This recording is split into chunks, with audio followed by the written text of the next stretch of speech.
فرمایا کرتے ہیں امیر میں تکبر آتا ہے، امیر خوشامد کو پسند کرنے لگ جاتا ہے، اس طرح بہت سارے کام کرنے کے باوجود بھی نیکی نہیں حاصل کر پاتا۔ فرماتے ہیں جاہل جو ہوتا ہے نا، جاہل، اس میں یہ کمی رہتی ہے کہ وہ اپنی جہالت کی وجہ سے بہت سارے لوگوں کو برا سمجھتا ہے، اور آپ فرماتے ہیں عالم، صوفی اور درویش میں یہ کمی ہوتی ہے کہ وہ کئی دفعہ اپنے آپ کو دوسروں سے بڑا سمجھنے لگ جاتا ہے، اس میں بھی کمی آ جاتی ہے۔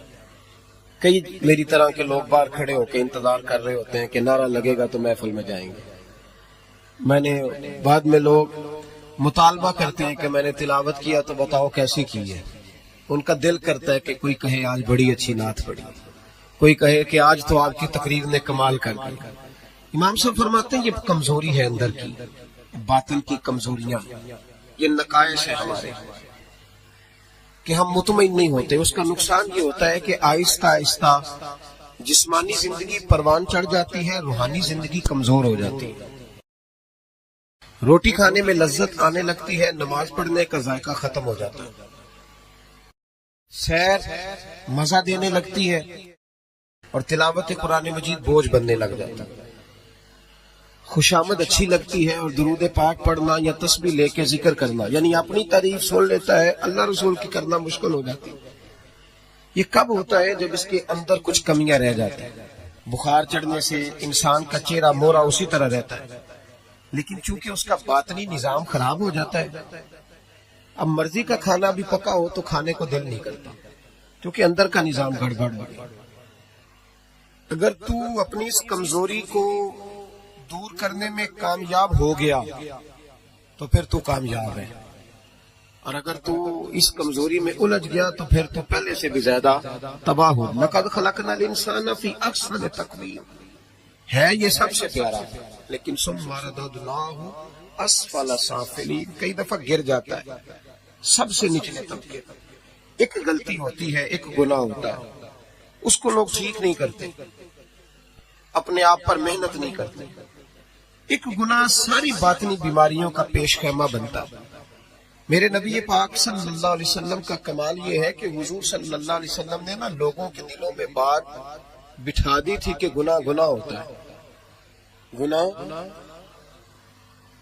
آج کا سب سے بڑا مسئلہ یہ ہے کہ لوگ گناہ گار ہو کے بھی اپنے آپ کو گناہ گار ماننے کو تیار نہیں، تسلیم نہیں کرتے۔ پتہ ہے میں متکبر ہوں، پتہ ہے، جو آدمی کہتا ہے نا فلاں نے مجھے سلوٹ نہیں کیا، اصل میں وہ خود متکبر ہوتا ہے، لیکن وہ سامنے والے پہ الزام لگا رہا ہے دیکھو جی مجھے ہی سلوٹ نہیں کیا۔ تو بھائی آپ کون ہوتے ہیں پہلے بتائیں نا؟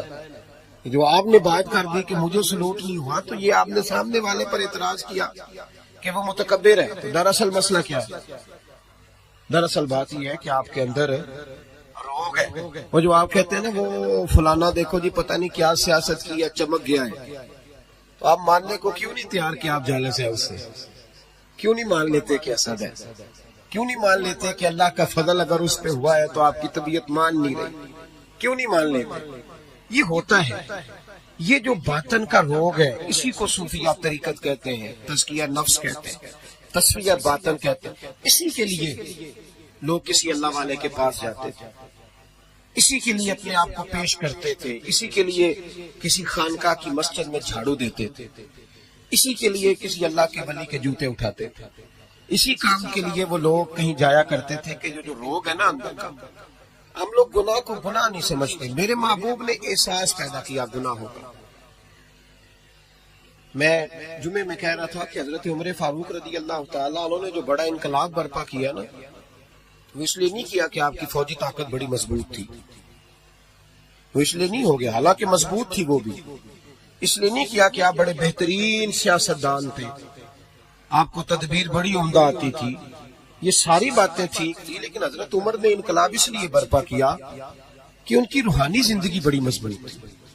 اور اللہ قرآن مجید میں فرماتے ہیں یا ایھا الذین آمنوا ان تتقوا اللہ یجعل لکم فرقان، ایمان والو اگر تم مجھ سے ڈرو گے تو میں تمہیں بصیرت کی روشنی عطا کروں گا، میں تمہیں شعور کی دولت دوں گا، تمہیں حق اور باطل میں صحیح فیصلے کی تمیز عطا کر دوں گا۔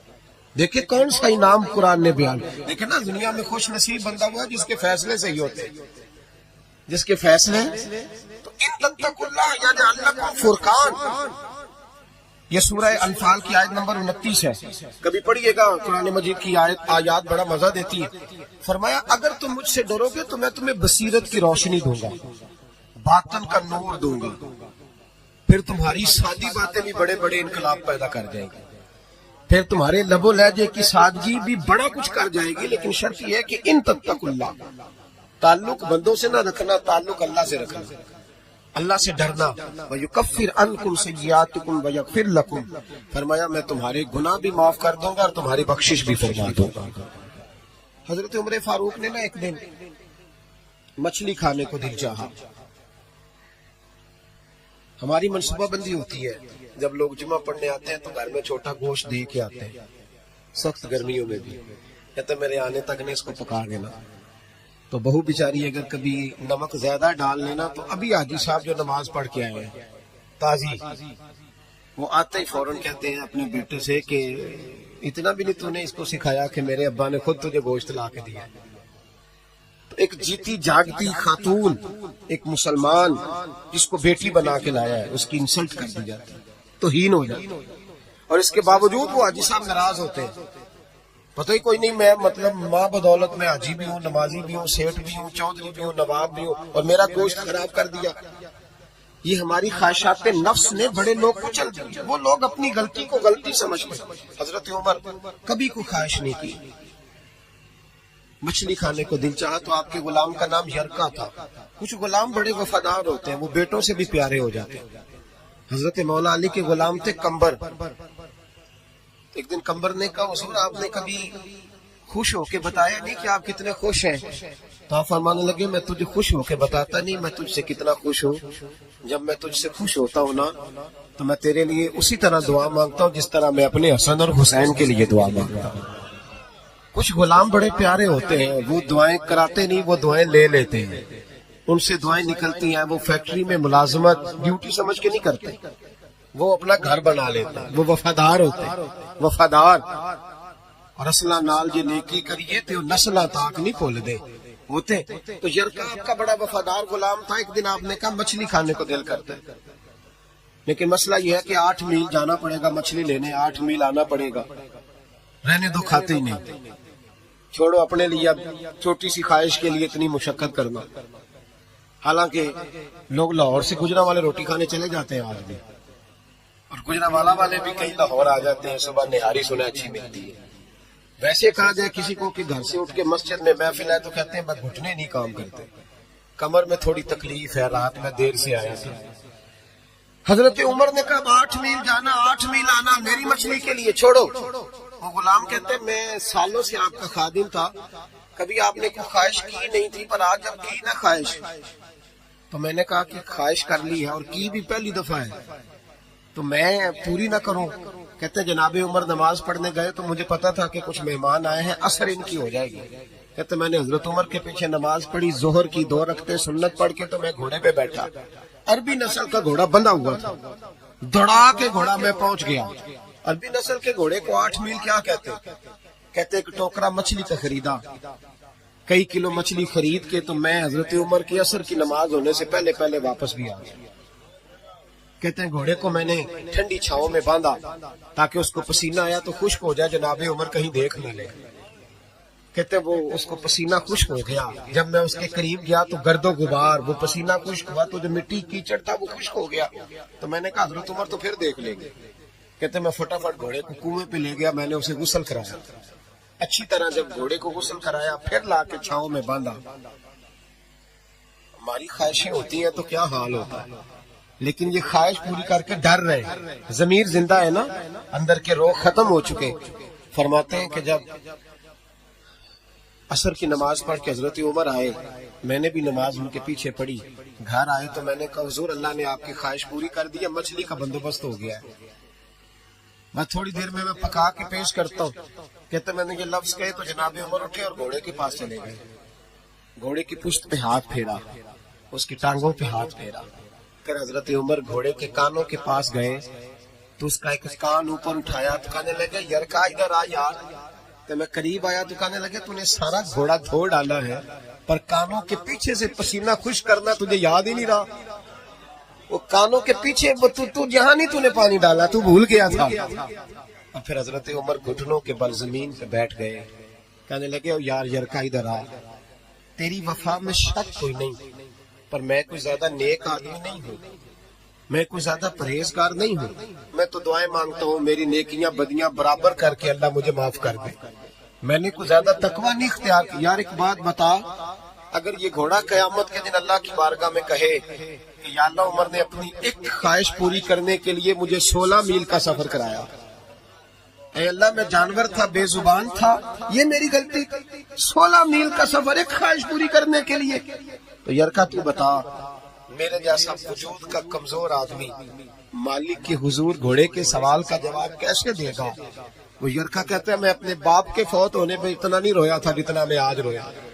میں تڑپ اٹھا کہ حضور یہ والی سوچ, یہ والا. یہاں تو لوگ اپنے نوکر کو 4 تھپڑ مار کے کہتے ہیں پھر کیا ہو گیا میں تیرا مالک نہیں, اس کو رسوا کر کے کہتے ہیں پھر کیا ہو گیا. بات ہے یہاں بہو کو 20 گالیاں دے کر اور غریب رشتہ دار کو برا بھلا کہہ کر اپنے ملازم کو لوگ نیچا دکھا کے خوش ہوتے, کہتے ہیں دیکھا نا پتہ چلا میں چودھری ہوں, میں افسر ہوں, میں فلاں ہوتا ہوں, میری چودراہٹ.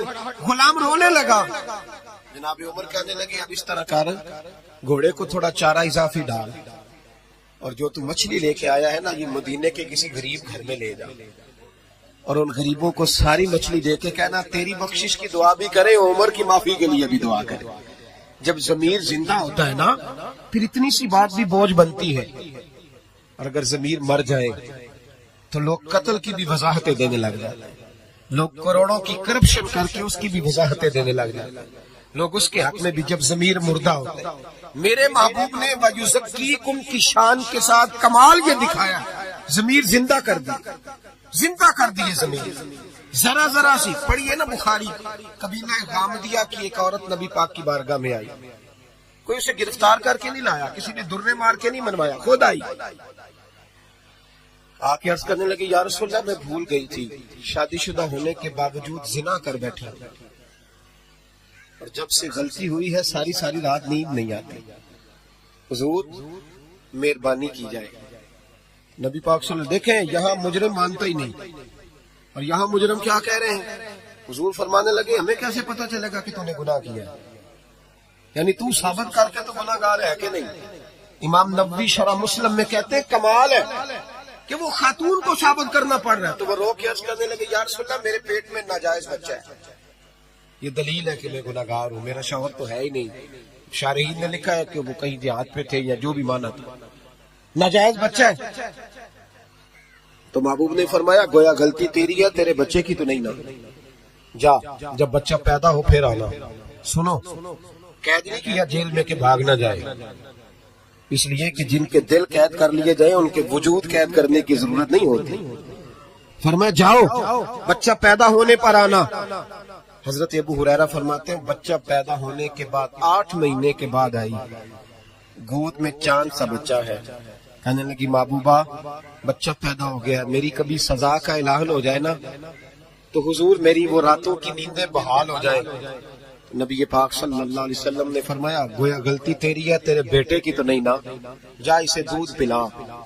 جب یہ روٹی کھانے کے قابل ہوا تو دوبارہ آنا. قید نہیں کیا, 2 سپاہی نہیں ساتھ بھیجے.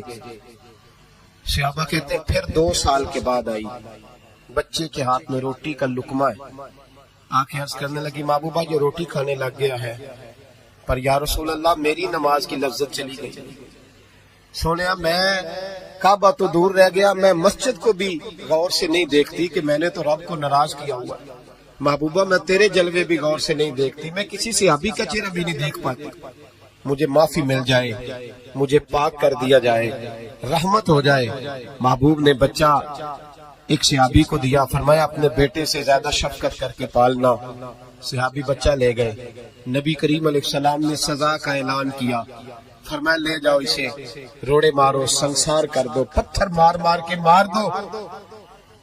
حضرت ابو ہریرہ رضی اللہ تعالیٰ عنہ فرماتے ہیں اور جناب انس بن مالک فرماتے ہیں، دونوں حدیث کے راوی ہیں، کہتے اسے روڑے مارے، عورت ختم ہو گئی، انتقال کر گئی، یہاں تک معاملہ اس کا تھا۔ اب میرے محبوب نے فیصلہ فرمایا، اب نبی پاک نے بات ارشاد فرمائی، دو صحابیات کو بلایا، فرمایا جاؤ اس کی لاش کو اٹھاؤ، غسل دو، کفن دو، اور جب دے لو پھر مجھے اطلاع کرنا۔ حضرت انس بن مالک کہتے ہیں اسے اٹھایا گیا، غسل دیا، کفن دیا، جب اطلاع دی نا تو کہتے ہیں ہمارے رونگٹے کھڑے ہو گئے، وجود کانپنے لگا۔ نبی پاک نے فرمایا صفے بناؤ، میں خود اس کا جنازہ پڑھاؤں گا، صفے بناؤ، میں جنازہ پڑھاؤں گا۔ سمجھنے کی بات، صفے بناؤ، میں جنازہ پڑھاؤں گا۔ حضرت انس بن مالک فرماتے ہیں اس کا حضور نے جنازہ پڑھایا، اور پھر جتنی دیر میں اونٹ ذبح کر کے گوشت بنا کے کھال اتار کے بانٹ دیا جاتا ہے، اتنی دیر نبی پاک اس کی قبر پہ کھڑے ہو کے دعا کرتے رہے، اتنا ٹائم حضور نے لگایا۔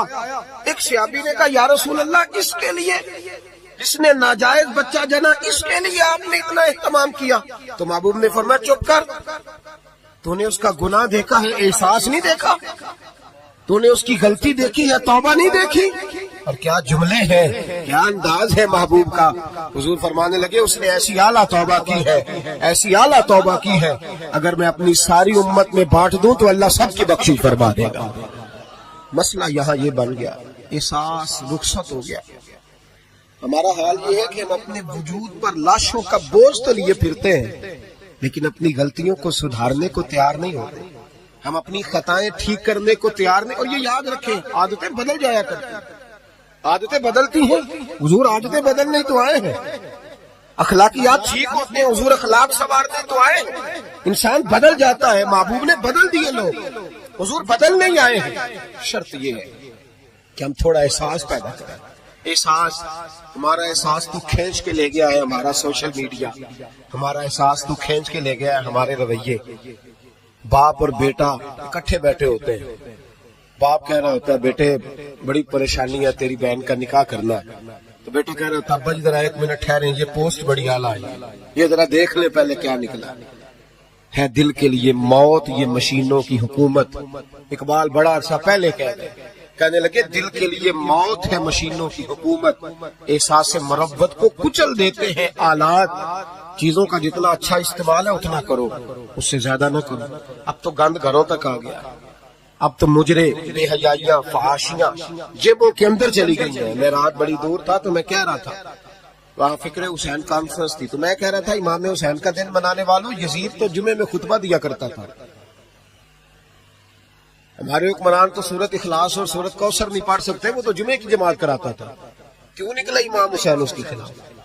امام حسین کے سارے خطبے پڑھ کے دیکھ لیں، امام حسین فرمایا کرتے تھے تارک نماز ہے، شرابی ہے، اور رنڈیوں کا ناچ دیکھتا ہے، جس میں یہ چیزیں پائی جائیں وہ مسلمانوں کا حکمران نہیں ہو سکتا۔ تو امام حسین نے تو فحاشی اور یعنی شراب کے خلاف اپنا 6 مہینے کے لیے اصغر سے لے کر 18 سال کے بیٹے شہید کرا دیے، اور میرے موبائل میں سارا گند بھرا ہوتا ہے، پھر بھی میں 10 محرم پہ 4 دیگیں اتار لیتا ہوں۔ ساری رات بے حیائی دیکھنا، ساری رات فانی، فحاشی اور عریانی کو فروغ دینا، اور 10 محرم آنا تو موٹے موٹے آنسو بھی گرانا کہ مجھے امام حسین سے پیار ہے، تو یہ ہم سے نہ رقم ہوں گے قصیدے یزید کے۔ ہم لوگ تو حسین کے سیرت نگار ہیں، دو رنگی چھوڑ کے یک رنگ ہو جا، سراسر موم ہو جا یا پھر سنگ ہو جا۔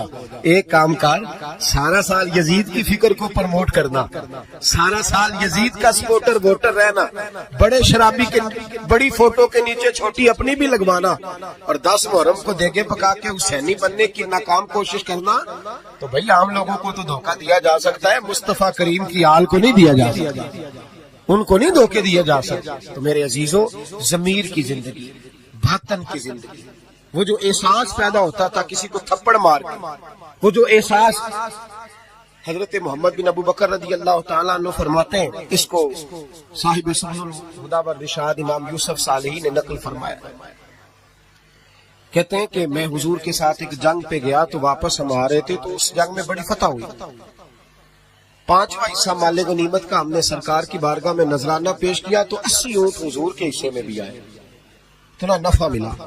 واپس آ رہے تھے تو ایک جگہ شام کا وقت ہو گیا, کچھ علاقہ اچھا ملا تو حضور نے فرمایا سفر آگے نہ کرو, یہیں پڑاؤ کر لو, پتہ نہیں آگے جا کے کوئی ایسی اچھی جگہ میسر آئے نہ آئے. حالانکہ حضور سارا کچھ جانتے ہیں, پر تعلیم امت کے لیے فرمایا یہی. کہتے خیمے لگ گئے, رک گئے, ایک ایک خیمے میں 2-2 4-4 آدمی. فرماتے ہیں میرے خیمے میں حضرت محمد بن ابو بکر, جناب ابو بکر کے صاحبزادے, تو میرے خیمے میں جو صحابی تھے نا وہ بڑے موٹے تازے تھے, بڑے وجود ان کا, بستہ تمثیل علم والجسم, موٹے تگڑے. مغرب کی نماز پڑھنے ہم حضور علیہ الصلوۃ والسلام کی بارگاہ عالی مرتبت میں حاضر ہوئے, حضور کے پیچھے نماز پڑھی اقتداء میں. کہتے نماز مکمل کر کے نا تو صحابی کا دل کیا میں دست بوسی کروں. اس زمانے میں لوگ لکڑی کے جوتے پہنتے تھے, کھڑاؤں کہا جاتا تھا. حضور کے قدمین شریفین پر نالین مقدس نہیں تھے, اور حضور کا وجود نا بڑا نازک تھا. صحابہ کہتے ہیں جب دستے مبارک میں ہاتھ ملاتے تھے تو حضور کا دستے مبارک کستوری سے زیادہ خوشبو والا ہوتا تھا اور برف سے زیادہ ٹھنڈا ہوتا تھا. تو فرماتے ہیں حضور کی بارگاہ میں نا نماز کے بعد جب صحابہ بکھرے تو وہ بھی آگے بڑھے سلام. یہ کچھ لوگ آتے ہیں سلام لینے, مجھے بڑی تکلیف ہوتی ہے جب دھکے لگتے ہیں نا, تو میں کہتا ہوں یار نہ آیا کرو, ہم کون سا کوئی اتنے اعزاز والے لوگ, دھکے لگتے. اور کچھ اتنی محبت سے سلام لیتے ہیں, اتنی محبت سے سلام لیتے ہیں کہ کئی دفعہ جوڑ ہل جاتے ہیں, اتنا زبردست سلام لیتے ہیں. پیچھے کھڑے ہوتے ہیں تو ہاتھ کھینچ لیتے ہیں. اب وہ طبیعت بھی نہیں چاہتی کہ کسی کو کچھ کہا جائے, لیکن وہ بعد میں محسوس ہوتا ہے کہ یہ محبت ہوئی ہے, اور محبت میں معاملات بڑے دور نکل جاتے ہیں کئی دفعہ. تو محبت تو اس کا نام ہے کہ محبوب کو آسانی کس بات میں ہے, محبوب کو آسانی کس بات میں ہے. محبت اس چیز کا نام, اس چیز کا نام نہیں کہ میں کیا خواہش کر رہا ہوں, محبوب وہ والی کرے نا. وہ راضی کس بات میں, میں گڈی تے ہتھ ڈور سجن دے, وہ جینج رکھے اونج رہنا. واجب نہیں جے وچ شریعت مندہ خسم نو کہنا. بات تو یہ ہے کہ اس کو آسانی کس بات میں, عام دام برسرے مطلب. وہ سلام لینے کے لیے جب آگے بڑھے نا تو جوش میں دوڑ کے آگے بڑھے. حضور کے دستے مبارک کو چوما, لکڑی کے جوتے پہنے تھے, حضور کے قدم مبارک میں جوتا نہیں تھا. انہوں نے اپنے پیر سے حضور کا پیر دبا دیا. تو جو ہے میری بات پر, یہ باٹا کے جوتے پہننے والا جب کسی کا پیر دباتا ہے نا, اور بندہ بھی تگڑا ہو, تو ایک دفعہ سمجھ آتی ہے کہ کسی نے پیر دبایا ہے. تو محبوب کے دستے مبارک میں چھڑی رہتی تھی, سنت مبارکہ ہے چھڑی رکھنا, آسام مبارک. جب اس صحابی نے پیر دبایا نا تو نبی پاک اب وہ چھوڑ بھی نہیں رہے, دیر ہو گئی, پیر پہ پیر رکھ کے کھڑے. تو تکلیف محسوس کی, سرکار نے تو چھڑی پیٹ میں چبھائی, فرمایا یار میرا پیر تو چھوڑ دے. اب وہ پیچھے ہٹے تو بڑے پریشان ہوئے کہ یہ مجھ سے کیا ہو گیا, کانپنے لگے, رونے لگے. حضور نے فرمایا کوئی بات نہیں, جاؤ. صحابہ نے بھی ذرا گھور کے دیکھا, محبوب نیچے بیٹھ گئے, اپنا قدم مبارک دبایا. حضرت محمد بن ابو بکر کہتے ہیں اپنے خیمے میں ہم لوگ چلے گئے. عشاء کی نماز بھی حضور کے پیچھے پڑی, پر وہ صحابی ساری رات سو نہیں سکے. یار یہ مجھ سے کیا ہو گیا, گرا جول کی نگاہ سے وہ سنبھل نہیں سکتا. میں نے حضور کو تکلیف دی, محبوب کو تکلیف دی. کہتے وہ تڑپنے لگے, رونے لگے.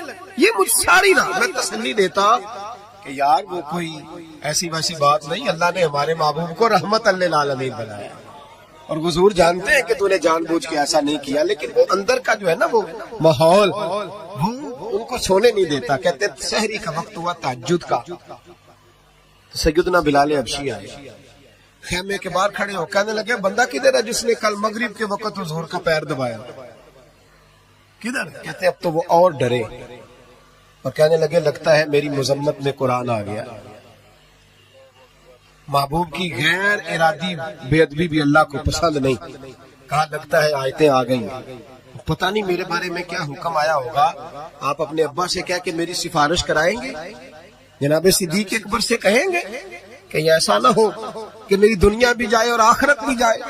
کہتے تڑپتے سسکتے در رسول پہ پہنچے, سحری کا وقت حضور تشریف فرما ہے.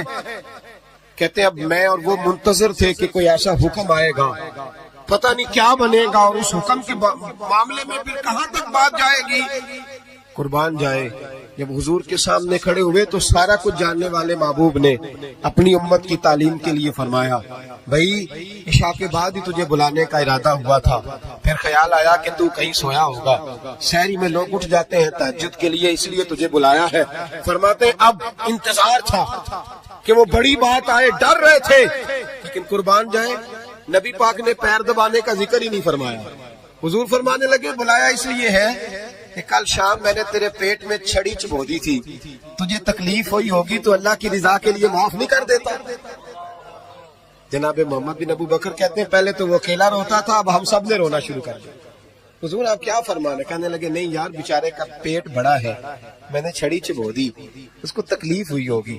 اور کیا لفظ ہے حدیث میں، محبوب فرمانے لگے میں ساری رات سو نہیں سکا، اس کا وہ درد۔ او بھائی تو اپنے ابا کو سخت بات کہہ کے آ کے بیڈ پہ آرام سے سو جاتا، تو اپنی اماں کو سخت جملہ کہہ کے وہ تڑپتی رہتی ہے، اسے وہ ساری راتیں یاد آتی ہیں، اس نے بیٹے کے لیے بیدار رہ کے گزاری ہوتی، تو ایک فکرہ کہہ کے تو سوچتا ہی نہیں، کہنے والے تو کہہ ہی دیتے ہیں، یہ سننے والے ہیں جو کمال کرتے ہیں، تو نے خیال ہی نہیں کیا۔ بابو فرمانے لگے سو نہیں پایا، چل اللہ کی رضا کے لیے معاف کر دے۔ تو کہنے لگے حضور وہ تو میں نے پیر دبایا تھا اس لیے آپ نے مجھے چھڑی چبھوئی، آپ کیا کہہ رہے ہیں؟ تو محبوب فرمانے دیکھے وضاحت دیکھے، محبوب فرمانے لگے تو نے تو ان دیکھے پیر دبایا تھا، میں تو دیکھ رہا تھا، مجھے نہیں چھڑی چبھونی چاہیے تھی، چل تو کیا میں نے معاف کیا۔ تو عرض کرنے لگے حضور جس طرح آپ راضی ہیں میں بھی اسی طرح ہی راضی ہوں۔ محبوب فرمانے لگے تو تو راضی ہے پر میں نہیں ابھی راضی۔ حضور آپ کیسے راضی ہوتے ہیں؟ فرمایا جی 80 اونٹ میرے حصے میں آئے ہیں، اگر تو سارے تحفے میں قبول کرے تو میں راضی ہو جاؤں گا، تحفے میں رکھ لے سارے۔ کون دیتا ہے دینے کو، فاضل بریلوی کا انداز میں ذرا دیکھیے، کون دیتا ہے دینے کو، اس کا پنجابی ترجمہ ہے کہ کون دیتا ہے، دینا سے جگرا چاہیے، کون دیتا ہے دینے کو، منہ چاہیے دینے والا ہے سچا، اور پھر کہتے ہیں مانگیں گے مانگے جائیں گے اور منہ مانگی پائیں گے، ہم مانگیں گے مانگے جائیں گے اور منہ، یعنی جو مانگیں گے نا منہ مانگی ملے گی حضور کے دروازے سے، مانگیں گے مانگے جائیں گے، منہ مانگی پائیں گے، سرکار میں نہ لا ہے نہ حاجت اگر کی ہے۔ تو حضور نے فرمایا 80 اونٹ رکھ لے میں راضی ہو جاؤں گا۔ کہتے ہیں جب حضور نے کہا راضی تب ہوگا، شرط لگائی تو 80 اونٹ وصول کیے انہوں نے۔ کہتے واپس خیمے میں آ رہے تھے تو میں اس کو دیکھ کے مسکرا رہا تھا، میں نے کہا اپنے نصیبوں پہ ناز کر، اللہ نے کیسا رسول عطا فرمایا ہے، پیر بھی تو نے دبایا ہے، معذرت بھی وضاحت محبوب علیہ السلام نے کی ہے، اور 80 اونٹ بھی تجھے تحفے میں مل گئے۔ یہ رنگ اگر ملتا ہے تو محمد عربی کے دروازے سے ملتا ہے۔ تو میرے نبی کریم اللہ کو جلال میرے بھائی، جو مضمون میں نے آپ کی خدمت میں چھیڑا ہے نا، جو بات وہ یہ ہے کہ احساس، اندر جو کمی ہے نا، جو غلطی ہے اس کا احساس، یہ نہ دیکھے سامنے والا کیا کر رہا ہے، کہتے نہیں میں صحیح سے صحیح ہوں اور برے سے، تو یہ کمال ہے کوئی؟ صحیح سے تو سارے صحیح ہوتے ہیں، اچھے سے تو جی بندہ اچھا ہے نا۔ ایک بندہ مجھے کہنے لگا جی مجھ سے غلط بات نہیں برداشت ہوتی، تو میں نے کہا صحیح بات برداشت کرنے کی ضرورت بھی نہیں ہوتی، اس لیے کہ وہ بات ہی صحیح ہوتی ہے۔ مجھ سے غلط بات برداشت ہے تو پھر مثلا برداشت پھر کیا ہوتا ہے؟ صحیح بات تو برداشت کرنے کی ضرورت ہی، غلط بات ہی تو برداشت کرنی ہوتی ہے کہ برداشت کر کے سامنے والے کو سمجھایا جائے، اسے قائل کیا جائے، اسے کہا جائے کہ تو غلطی پہ ہے لیکن اس کی بات برداشت کی جائے۔ اینٹ کا جواب پتھر سے دے دینا یہ کوئی کمال ہے؟ کمال ہے اس کا نام کہ غلط بات برداشت کی جائے، صحیح بات تو ہوتی صحیح ہے، اس میں برداشت کرنے والی کیا بات ہے؟ میرے بھائی احساس پیدا کرو، کہاں کس سے کمی رہ گئی۔ حضرت سالبہ بن عبد الرحمن حضور کے صحابی ہیں، نبی پاک صلی اللہ علیہ وسلم نے فرمایا جاؤ فلاں آدمی کو بلا کے لاؤ۔ بلانے چلے گئے تو رستے میں ایک عورت بے پردہ تھی، ایک نظر اس کو دیکھا، پہلی نظر ویسے ہی معاف ہے، دوبارہ اب جو دیکھتا ہے وہ جان بوجھ کے دیکھتا ہے، دوبارہ نظر اٹھی۔ ہمارے ہاں ساری سزا عورتوں کے لیے ہے کہ پردہ کریں، حالانکہ پردہ مرد کا بھی ہے۔ جی گھورنے لگ گئے آپ مجھے، پردہ جس طرح عورتوں کو حکم ہے نا کہ نظریں نیچی رکھو، اسی طرح مردوں کو بھی حکم ہے کہ تم بھی اپنی نظریں، اگر عورت سامنے بے پردہ آ جائے گی تو مرد یہ نہیں کہے گا دیکھو یہ پردہ ہی نہیں کر دی، اب وہ کیا کرے گا؟ بولے تو پھر مردوں کا بھی پردہ ہوا کہ نہ ہوا؟ ہمارے ہاں عجیب معاملہ ہے، پردہ صرف عورتوں کا ہے، مرد کو کھلی چھٹی ہے، جو مرضی گند من دیکھتا پھرے مان، منع کیا نبی پاک، اور فرمایا یہ نظر شیطان کے تیروں میں سے تیر ہے، اس سے بچو، یہ تمہاری روح پہ لگے گا، تمہیں گھائل کر دے گا، مار دے گا تمہیں۔ مرد کی آنکھ کا بھی پردہ ہے، نظر جھکا کے رکھے۔ سالبہ بن عبد الرحمن رضی اللہ تعالیٰ عنہ گزر رہے تھے، یہ سالبہ نام کے ساتھ سے ابھی ہے محبوب کے، بعض اوقات خیال آتا ہے کہ ایک فلاں سال باقی بھی ہم نے ساتھ سے آپ نے ایک نام عبداللہ نام کے خدا جانے کتنے سے آپ 20 میری نظر سے گزر چکے. تو جناب صالبہ بیٹھے تھے، فرمایا فلاں کو بلا کے لاؤ. جب بلانے گئے تو رستے میں عورت پہ نظر پڑی. پہلی نظر تو معاف ہے لیکن دوبارہ دیکھ بیٹھے. دوبارہ نظر پڑی تو پریشان ہو جائے. خیال آیا میں نے تو خیانت کی اپنے نبی پاک سے. حضور نے تو منع کیا یہ کام کرنے سے. اب واپس حضور کے پاس نہیں آئے، جنگل میں چلے گئے. ابن قدامہ نے کتاب التوابین میں اس روایت کو لکھا ہے. کہتے 40 دن وہ پہاڑوں میں روتے رہے کہ یا اللہ مجھ سے غلطی ہو گئی. کتنے دن؟ اب ہمارا شغل ہے، اس کو لوگ گناہ ہی نہیں سمجھتے. بدنگاہی تو کوئی گناہ ہی نہیں، اب تو یہ شغل ہے. اب تو ہمارے ہاں معاذ اللہ تعالیٰ سیانے بیانے بندے بیچ بیٹھے ہوتے ہیں جب یہ باتیں ہو رہی ہوتی، یہ شغل ہے ہمارا. اب تو ابا کے سامنے بچہ وال پیپر گندی تصویر کا لگایا ہوتا ہے پر وہ کہتا ہے عمر ہے نا جی، عمر ہے نا جی. مجھے پتہ ہی نہیں ہے کتنا گند کر رہا ہے. یہ تباہ ہو جائے گا روحانی طور پر. اگر یہ گند دیکھنے میں الجھ گیا تو امام شافعی کا فتویٰ ہے جس کی نظر گندی ہوتی ہے اس کا حافظہ کمزور ہوتا ہے، وہ کوئی بڑا کام نہیں کر سکتا. وہ نفسیات کا مریض ہو جاتا ہے جو گندی نظر والا آدمی ہوتا ہے. ہمیں پتہ ہی نہیں کہ ہمارے مسائل اصل میں ہے کیا. تو 40 دن جنگل میں روتے رہے. 40 دن محبوب سارا کو جانتے تھے پر خاموش رہے. حضرت جبریل امین حاضر ہوا. عرض کی یا رسول اللہ آپ کا وہ غلام رو رہا ہے. رب کہتا اسے بلا لے، میں نے اس کا گناہ معاف کر دیا ہے. تو نبی پاک صلی اللہ علیہ وسلم نے حضرت مولا علی شیر خدا جناب سلمان فارسی کو بھیجا، فرمایا فلاں جگہ ہے لے آؤ. کہتے جب ہم گئے تو 2 پہاڑوں کے درمیان جناب سالبہ تڑپ کے رو رہے. ہمیں دیکھ کے اور روئے. کہنے لگے علی میرے بارے میں کوئی آیت تو نہیں نازل ہو گئی؟ تو کہا نہیں، چل حضور نے بلایا ہے. کہا اچھا حضور کہتے کیا تھے، فرماتے کیا تھے؟ کہا پتہ نہیں لیکن بلایا ہے. کہتے جب ہمارے ساتھ چلنے لگے مسجد نبوی قریب آئی تو کہنے لگے علی بہت بڑا گناہ کر بیٹھا، نظریں میلی ہو گئی، وضو نہیں آنکھوں کا، مجھے ڈائریکٹ نہ لے کے جاؤ حضور کے پاس. جب نبی پاک نماز کی نیت باندھ لینا پھر میں جاؤں گا، میں پیچھے کھڑا ہو جاؤں گا حضور کے. میری طبیعت میں حوصلہ نہیں. یہاں تو پتہ نہیں میں کس طرح عشق رسول کا دعویٰ کرتا ہوں منبر پر بیٹھ کر، اور ہماری یہ میلاد آئے گا تو محفل میلاد میں اس طرح کے دعوے ہوں گے اسٹیج پر کہ علمان والا فیس، پتہ نہیں کیا کیا لوگ کہہ دیں گے. پتہ نہیں ہم کیا ہیں اور ہم کیا کہہ رہے ہیں. من آنم کے من دانم، پتہ ہی نہیں اور کتنا بڑا دعویٰ کر دیا. کب میرے اندر طاقت نہیں سامنا کرنے. مولا علی فرماتے ہیں جب حضور نے مغرب کی نماز کی نیت باندھی تو انہوں نے بھی پیچھے نیت باندھی. اتفاق کی بات یہ کہ حضور نے پہلی رکعت میں سورہ انفطار پڑھنی شروع کر دی. اذا السماء انفطرت واذا الكواكب انتصرت واذا البحار فجرت.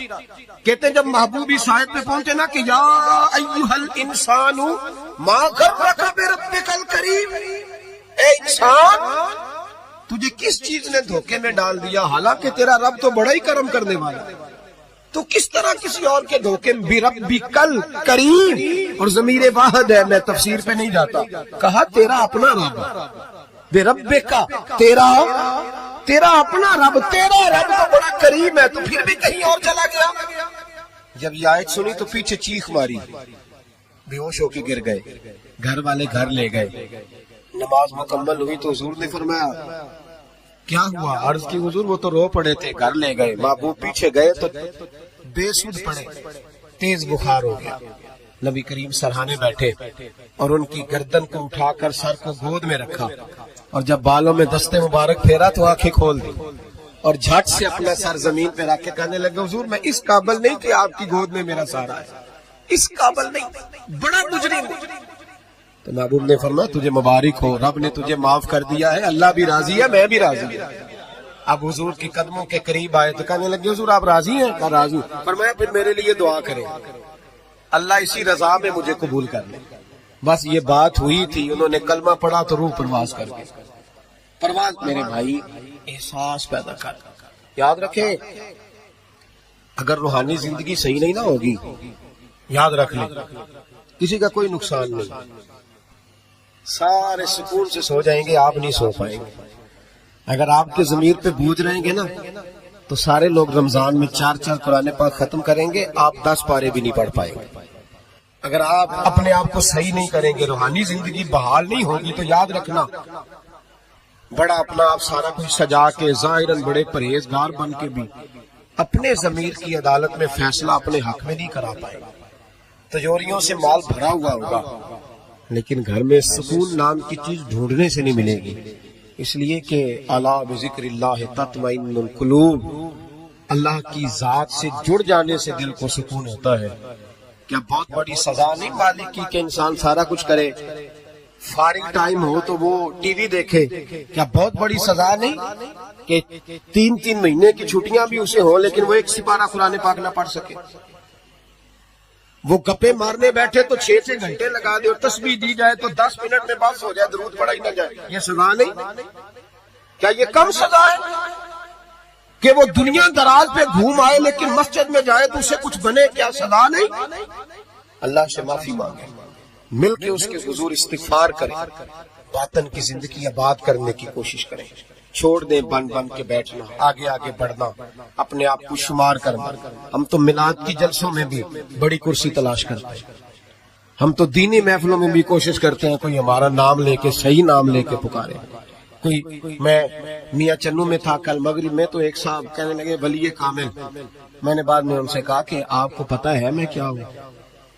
اتنا بڑا دعویٰ میرے حق میں آئندہ نہ آپ کریں، اور مت سمجھے کہ آپ تھوڑے اچھے برے جملے استعمال کریں گے تو میں خوش ہوں گا۔ میں جو ہوں نا، میں اس کے اندر بڑا مطمئن ہوں، میں اس سے آگے نہیں بڑھنا چاہتا۔ پتہ سارا ہے سردار نو کیتیاں دا، پتہ سارا ہے سردار نو کیتیاں دا، ایدہ پردہ چپایا ہی تیرا پلا ہو سی۔ وہ بو علی سینہ سے سنے جی، سنے بو علی سینہ سے کسی نے کہا تھا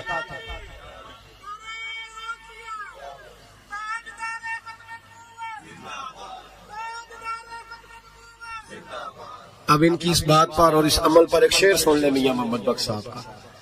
میاں صاحب کہا کرتے تھے جتن جتن ہر کوئی کھیڑے تو ہارن کھیڑ فقیرہ۔ جتن جتن یہ تو ساری دنیا کرتی ہے نا کہ میں جیتنے جا رہا ہوں، کہتے جتن جتن ہر کوئی کھیڑے، جتن جتن ہر کوئی کھیڑے تو ہارن کھیڑ فقیرہ۔ جتن دا مل کوڈی پہندہ ہی ہارن دا مل ہیرا، جتن دا مول کوڈی۔ بو علی سینہ سے کسی نے کہا کہ کیا محسوس کرتے ہو آج کل کچھ حالات بہتر ہے؟ تو بو علی سینہ کیونکہ حضرت ابو الحسن خرقانی کے مرید تھے، ہاں سائنسدان ہونے کے ساتھ ساتھ صوفی تھے، درویش تھے، تو بو علی سینہ کہنے لگے کیا کہتے ہو، حالات کس طرح کے؟ کہنے لگے مجھے اپنے گناہوں کا پتہ ہے، اتنے بڑے گناہوں کے باوجود میری پردہ دھری نہیں ہو رہی، یہ تھوڑا انعام ہے اللہ تعالیٰ کا، اور اسی زمین پر اس کی نافرمانی کرتا ہوں، اس نے رہنے کے لیے جگہ دی ہوئی ہے، تھوڑا احسان ہے اس کا۔ میں صبح سے شام تک کتنی نافرمانیاں کرتا ہوں پھر بھی پیٹ بھر کے روٹی دیتا ہے، یہ تھوڑا احسان ہے۔ تو کہہ رہے آگے بڑھا ہے کہ نہیں، یہ بڑی بات ہے کہ اس نے زمین پہ رکھا۔ اعلیٰ حضرت فاضل بریلوی کے والد مولانا نقی علی خان صاحب رحمت اللہ تعالی علیہ، امام المتکلمین، ان کے حالات میں لکھا ہے ایک آدمی کو آپ نے نا جگہ دی کو 10 مرلے آپ کا پلاٹ تھا یا 5 مرلے کا، اس نے کہا حضور کچھ دنوں کے لیے چاہیے، تو آپ نے وہ جگہ ان کو دے دی، جیسے محلے دار دوست کو شادی بھی ہے، 10-15 دن کے بعد چابی مانگی، انہوں نے دے دی تو کچھ درخت انہوں نے کاٹ لیے، کچھ اپنی مرضی کی ترمیم کر لی۔ مولانا نقی علی خان صاحب رحمت اللہ علیہ ناراض ہو گئے، فرمانے لگے میری زمین تھی، مجھ سے پوچھ تو لیتے کوئی تبدیلی کرنی، تم پتہ نہیں میری مرضی کے خلاف تم نے میرے پلاٹ پر یہ کیوں تبدیلی کی؟ یہ اس آدمی کو کہہ کے نا تو 2 منٹ گزرے تو چیخ مار کے رو پڑے۔ کہنے لگا حضور کیا ہوا؟ فرمانے لگے سوچتا ہوں میری 10 مرلے کی زمین پر میں نے تمہیں اپنی مرضی نہیں کرنے دی، اور میں روز اللہ کی زمین پر اپنی مرضی کرتا ہوں، روز رب کی یہ خیال آ گیا، فرمانے لگے جاؤ بھائی جاؤ، مجھ سے غلطی ہو گئی، جاؤ۔ یہ سوچ جب پیدا ہوتی ہے پھر بندہ روز نکھرتا ہے، پھر روز وہ غسل کرتا ہے باطن کا، پھر روز ہر جگہ سے اسے نیا سے نیا سبق ملتا ہے۔ بڑا بندہ وہ نہیں ہوتا جو 20-30 کاریں لے کے چلتا ہے، بڑا وہ ہوتا ہے جو کسی اور کو بڑا سمجھتا ہے، جو اپنے آپ کو چھوٹا سمجھتا ہے۔ میرے نبی پاک فرماتے ہیں اللہ اسے بڑائیاں عطا فرما دے۔